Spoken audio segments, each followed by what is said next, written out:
ما ته مه ګورئ قانون، مرګ مې روا دی،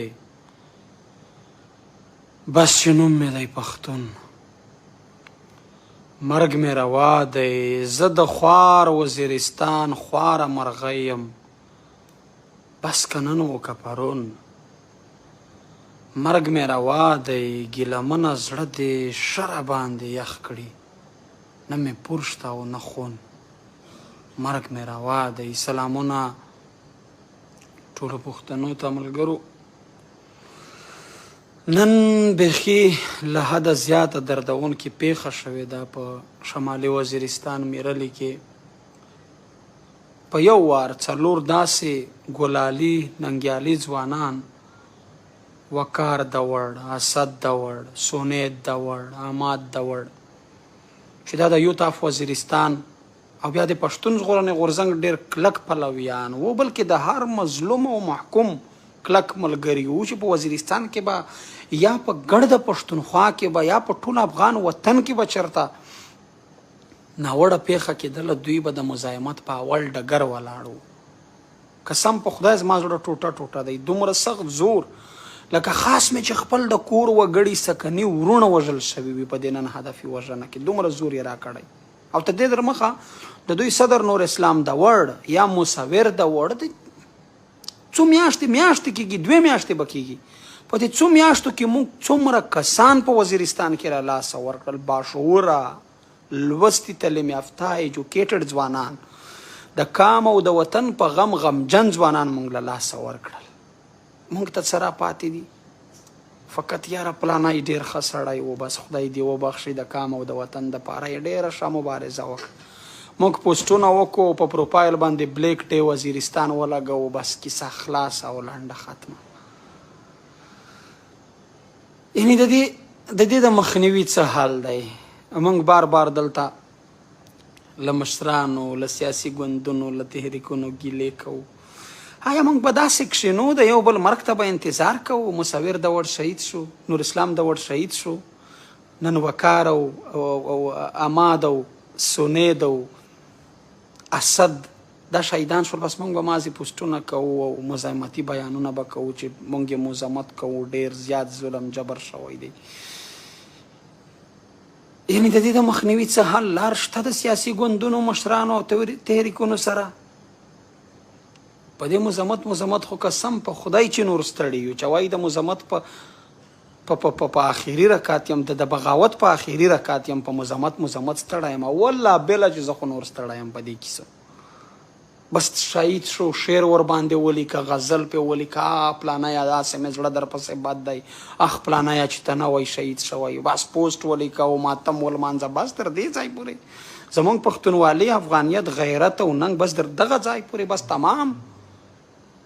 پنجابی استعمار د موږ په سره ورځ د کورو په منځ کې، د بازارو په منځ کې وژنې، په وینو مو دې لمبوي، او زموږ مزاحمت بس تر دې ځایه مزاحمت. داسې مشري نه کېږي، داسې پښتونوالي نه کېږي، داسې کاموالي نه کېږي، داسې سالاري نه کېږي.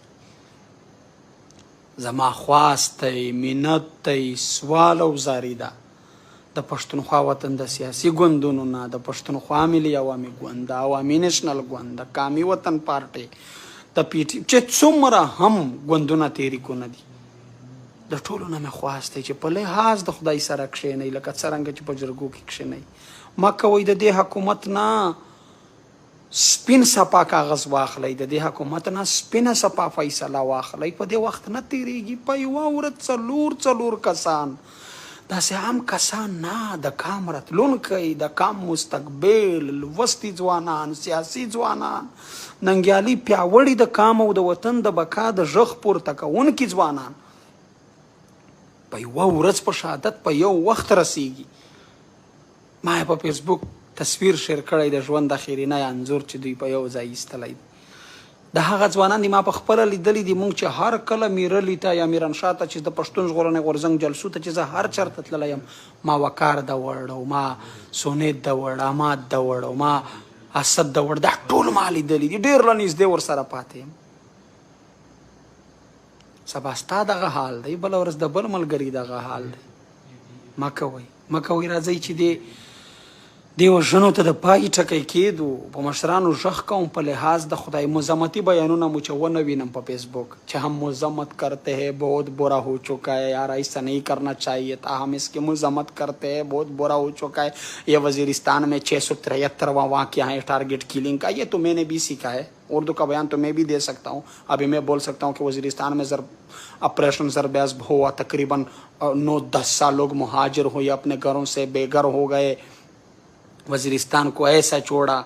گھروں مارکیٹوں بازاروں کو مسمار کر دیا پھر بھی دہشت گردی ختم نہیں ہوئی یہ بیان تو میں نے بھی سیکھا ہے سر جی انگلش میں بھی دے سکتا ہوں عربی میں بھی دے سکتا ہوں فارسی میں بھی دے سکتا ہوں لیکن اس پہ کچھ ہونے والا نہیں ہے په خپل ګریوان کې سوچ پکار دی ګریوان ته زیرتل پکار دی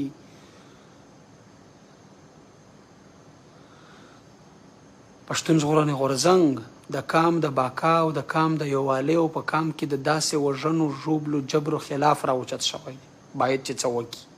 باید چې پښتون ژغورنې غورځنګ څه وکړي داسې د ANP عوامي نېشنل ګوند داسې عوامي نېشنل ګوند ولې په خپل منځ کې دا مشران نه سره کښېني ولې نه سره کښېنو موږ پښتون ژغورنې غورځنګ په هر حال په هر محاذ تیار او تابعدار یو کړی مو دی مذمت کوو یا مزاحمت کوو خو داسې نه کېږي په یو پښتون ژغورنې غورځنګ نه کېږي په یو عوامي نېشنل ګوند نه کېږي په یو پښتونخوا ملي عوامي ګوند نه کېږي تر څو چې دا ټول پښتانه مشران سیاسي رهبران او سیاسي تحریکونه په یو ځای سره ناست نه وي او په یو ځای کلکه فیصله کړې نه وي تر هغې به موږ د ځوانانو جنازې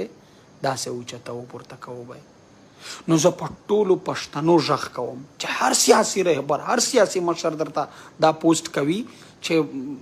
هم مزاحمت کرتے لاندې په کمنټ کې ورته لیکئ چې ډېره مننه هیڅ ضرورت ستا د مزاحمت نشته که لرې را میدان ته شه راځه